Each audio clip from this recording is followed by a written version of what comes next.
শুভ সকাল বন্ধুরা, শ্রীয়ের সংসারের আরেকটি নতুন ব্লগে তোমাদের সবাইকে স্বাগত। এখন শনিবারের সকাল, খুব জোর কদমে আমার রান্নাবান্না শুরু হয়ে গেছে। ওদিকে আমার ঐশ্বর্যটা টিউশনে যাবে, তো তারও ব্রেকফাস্টটা রেডি করতে হবে। সে এখন বলেছে যে সমস্ত ভেজিটেবলস দিয়ে ম্যাগি খেয়ে যাবে। মানে এক একজনের ব্রেকফাস্ট এক এক রকম হবে আজকে আমাদের, জানো তো। তো এখন একটু পালং শাকের তরকারি করব, সেই জন্য সবজিটা কুটে নিচ্ছি, তারপরে ওর খাবারটা করব। আর এই সকালবেলাটা মানে এতটাই ব্যস্ততা থাকে যে কি বলবো। তো আজকে ভাবছি একটু বিকেলবেলা, জানো তো, কাশীপুর উদ্যানবাটি যাব। 1 জানুয়ারি যেতে পারিনি, আমার শরীরটা একটু যেহেতু খারাপ ছিল, তো অঙ্কিতাও যেতে দিল না, বললো না মা আজকে প্রচণ্ড ভিড় হবে, তো যেও না, একটুখানি হালকা হোক ভিড়টা, তারপরে যেও। তো আগামীকাল রোববার, তো রোববার দিনকে সব মানে শেষ হয়ে যাবে অনুষ্ঠানটা, তো রোববার অবধি থাকে আর কি, 4-5 দিন পরে আবার সব লাইট টাইট খুলে ফেলে আর কি। তো সেইখানে যা বাবু নে। এবার অমিতের ব্রেকফাস্টটা রেডি করছি।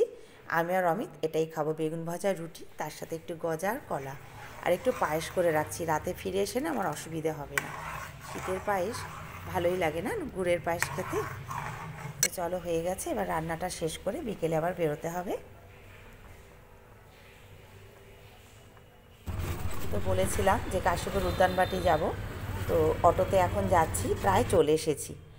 আর যাওয়ার আগে না ঠাকুর জিলিপি খেতে ভালোবাসতেন, তো জিলিপি আর এগুলো না তোমার ক্ষীরের গজা, আর পাশে নর্মাল গজা রয়েছে, তো গজাটা নেব না, একটু নলেন গুড়ের সন্দেশ, তার সাথে জিলিপি নিয়ে যাব ঠাকুরের জন্য।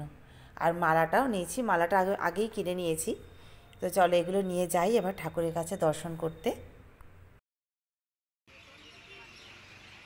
এখানকার এই পরিবেশটা বন্ধুরা আমার এত ভালো লাগে, মনে হয় এখান থেকে আর যেতে ইচ্ছে করে না। তো কাশীপুর উদ্যানবাটিতেই তো ঠাকুর তার শেষ দিনগুলো কাটিয়েছিলেন অসুস্থ শরীর নিয়ে, তো সেই জন্য এখানকার একটা আলাদা মাহাত্ম্য আছে। তো চলো, এসে গেছি, আস্তে আস্তে করে হেঁটে হেঁটে যাই, কি ওইদিকে ঠাকুরের ঘরে আরতি হচ্ছে, দেখতে যাব।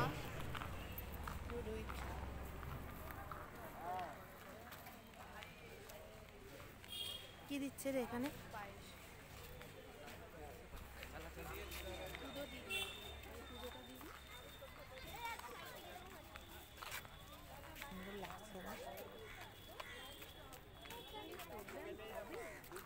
রোজই তো হয়। তো এই সেই আম গাছ বন্ধুরা, যেখানে ঠাকুর কল্পতরু হয়েছিলেন।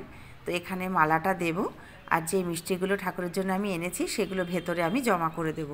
পরের দিনকে যখন পুজো হবে ঠাকুরের সামনে ওরা দিয়ে দেয়। প্যাকেটটা ধরবো?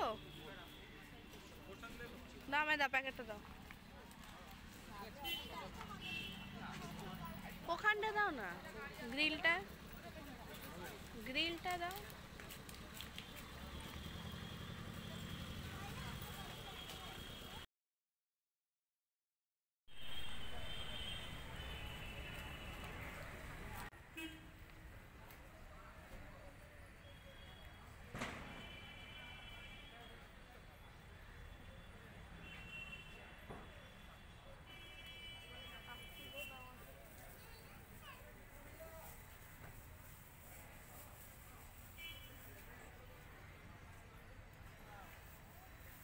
প্যাকেটটা আমার হাতে দে, লাগে যদি।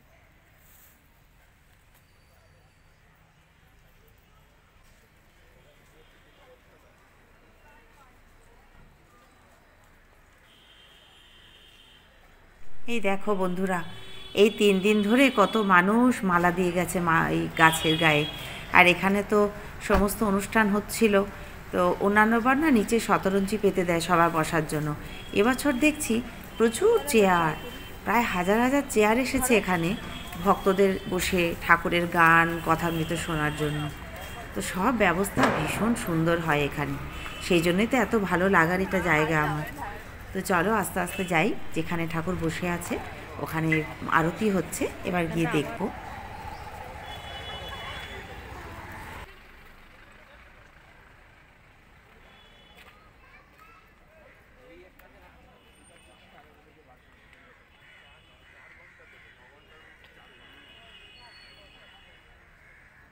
বড় শান্তি পাচ্ছি আজকে এসে রে।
ওই যে দূরে পুকুরটা, ওখানে শ্রী শ্রী মা প্রচুর কাজকর্ম করতেন, স্নান করতেন, রান্নার জল নিতেন।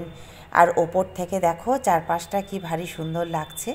আর এই সেই ঘর যেখানে ঠাকুর থাকতেন, রোগশয্যায় শায়িত হয়ে অনেক দিন এখানে উনি ছিলেন। শেষ জীবনটা এখানে ওনার শেষ নিঃশ্বাস ত্যাগ করেছিলেন, এই ঘরটাতেই। তো সেই ঘরটা এখন বন্ধ আছে। তো বাইরে থেকে আমি যতটুকু পারলাম তোমাদের দেখালাম বন্ধুরা। তো কাশীপুর উদ্যানবাটিতে এই কল্পতরু উৎসবের দিনটাই শুধু এই ঘরটায় আমরা ঢুকতে পাই, তাছাড়া বাইরে থেকেই এভাবে দেখতে হয়। তো চলো নিচে যাই, নিচে গিয়ে আরও গান টান হচ্ছে একটু শুনি, আর চারপাশটা একটু ঘুরে ঘুরে দেখি।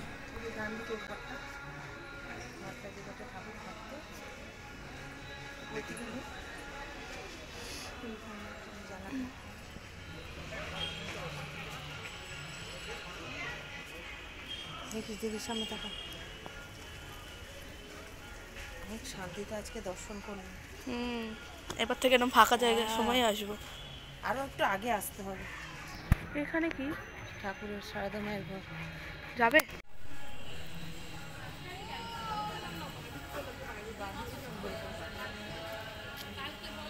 জল পড়ছে, দেখ পথে ঘুরে এসছে কি সুন্দর না?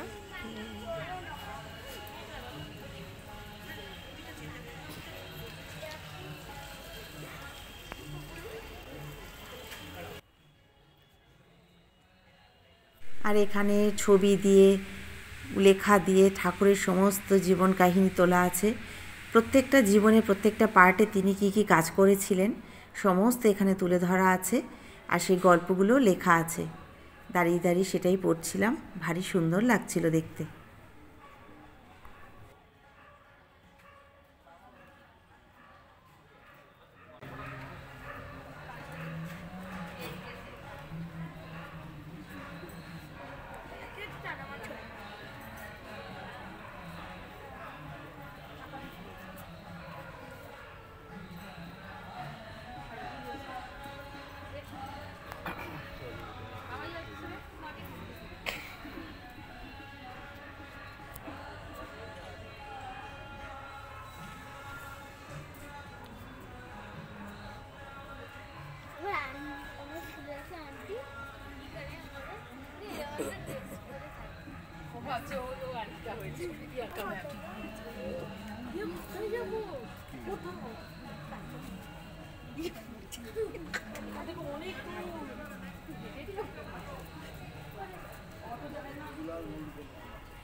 দেখো ডালিয়া ফুলটা কি সুন্দর ফুটে আছে, আর চারপাশটা কি সুন্দর লাগছে।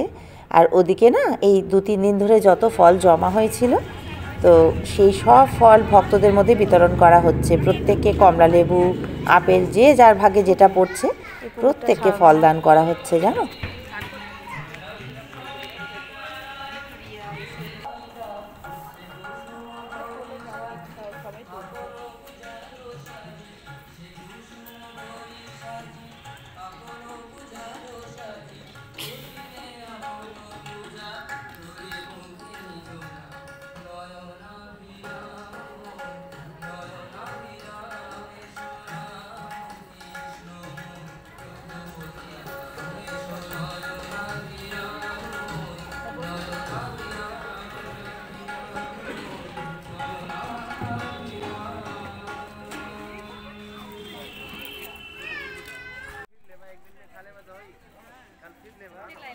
এদিকে একটা ক্রিসমাস ট্রি রয়েছে। তো কল্পতরু দিবসের দিনকে এখানেও অনেকে মালা টালা দেয়। আর ওই দেখো দূরে যেখানে সব অনুষ্ঠান হয়েছিল, আস্তে আস্তে না সব প্যান্ডেলের কারুকাজগুলো খুলছে, চেয়ার টেয়ারগুলো এখনও নেয়নি। আর এদিকে ভক্তগণ সব এই যে কমলালেবু বিতরণ হচ্ছে, আমরাও পেয়েছি কমলালেবু। তো চলো আর একটু ঘুরে টুরে এবার বাড়ির দিকে যাব।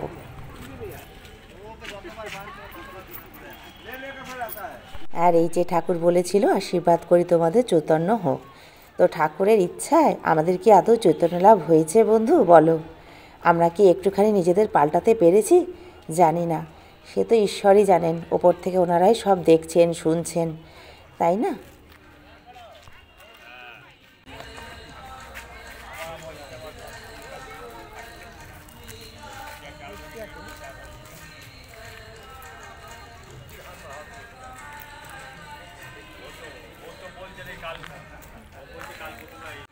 চারপাশটা ঘুরছি আর এত ভালো লাগছে বন্ধু, কি বলবো। আমি না এই পরিবেশটা ভীষণ পছন্দ করি, শান্তির পরিবেশ।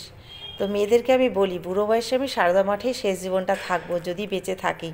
তো মেয়েরা তো রেগেই যায়, বলে কেন তুমি শেষ জীবনে সারদা মাঠে থাকবে কেন? আমি বলি যদি মনে করিস যে আমি খুব ভালো থাকবো তাহলে মনে হয় তাই করিস। আর এই যে মায়ের মূর্তিটা দেখো কি সুন্দর, এটা না ভেতরে একটা স্ট্যাচু করা আছে। তো পুরো দক্ষিণেশ্বর মন্দিরের আদলে এটা করা আছে। ছোট্ট একটা মা ভেতরে বসে আছে, কি সুন্দর দেখো।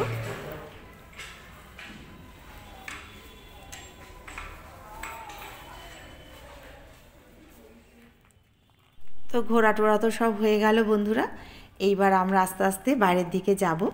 আর যেতে যেতে দেখো বাগানটা কি সুন্দর, এখনও টুনি লাইটগুলো খোলেনি, রোববার পর্যন্ত রাখবে, তারপর সব খুলে দেবে। তো কি ভালো যে লাগছে চারপাশটা দেখো। এবার বেরিয়ে গিয়ে দেখি ঐশ্বর্যা কি খায়, কিছু খাওয়া দাওয়া করে আমরা বাড়ির পথে যাব।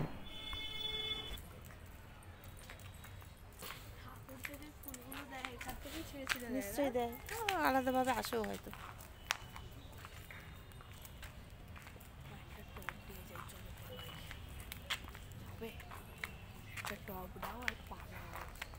অন্ধকারটা দেখতে কি ভালো লাগছে দেখ। হ্যাঁ, এই অন্ধকারটা দেখতে কি ভালো লাগছে। তো বললাম তো যেটা আসে শুনছিল।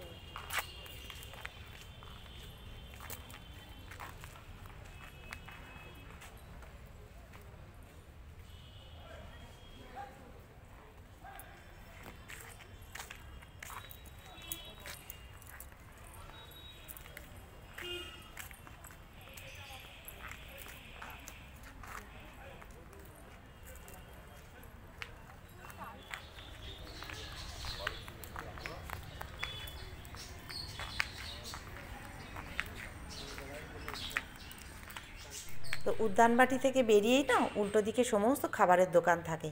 তো পাপড়ি চাটের দোকান পেয়েছি, আর কি ছাড়া যায়। একটু পাপড়ি চাট খেয়ে নিলাম, আর তারপর একটু কচুরিও খেয়ে নিয়েছি। খুব বেশি খাইনি, দুটো কিনেছিলাম, একটা একটা করে খেয়ে নিলাম। আর এবার একটু চা খাবো, চা খেয়ে তারপর সমস্ত অটোগুলো এসে সেখানে দাঁড়ায়, অটো করে বাড়ির পথে যাব। ডাইরেক্ট স্টেশন যাবে না, কিছুটা গিয়ে আবার চেঞ্জ করতে হবে অটো। তো এবার তো আমার ভিডিওটা শেষ করব বন্ধুরা। তোমরা ভালো থেকো, সুস্থ থেকো, আনন্দে থেকো, নতুন বছরটা খুব ভালো কাটাও, ঠাকুরের কাছে এই কামনাই করি। তো আমার সঙ্গে এভাবেই থেকো বন্ধু তোমরা। শুভরাত্রি।